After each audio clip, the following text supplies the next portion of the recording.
So it's good to see that domestic sprinkler systems are being taken up increasingly throughout the world, and also in applications like care homes and things and places like that. But there are one or two limitations for sprinkler systems that it would be nice if we could get around, at least in some applications.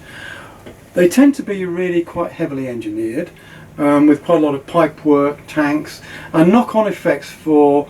water supplies like water mains and water supply systems for the water authorities, which can be a challenge in certain situations, particularly where you might have old water main systems, or where you might have limited water supplies in more remote areas. So it would be nice if there was some other way we could approach it, at least for certain applications.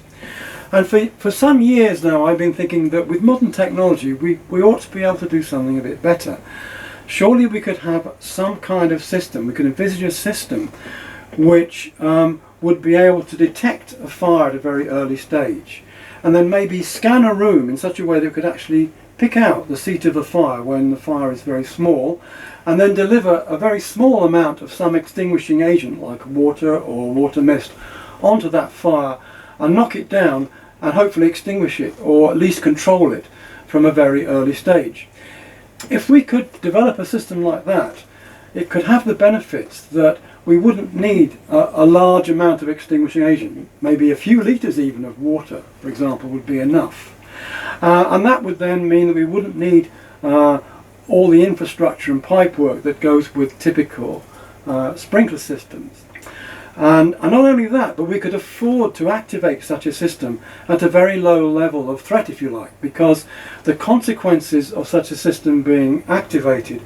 could be maybe just a small wet patch on the carpet. Whereas if you activate a traditional sprinkler system, you tend to get quite a lot of water damage, although they offer a lot of protection and property protection beyond the area of origin, you do get some damage. So it'd be nice if we could do something like that, and this is why I've agreed to speak about these issues for Plumas, because I'm really quite interested in the approach that they've taken. They've independently come up with something rather similar to the concept that's been in the back of my mind some years, but of course gone much further in actually developing the systems that you can see if you look at the other information on their website.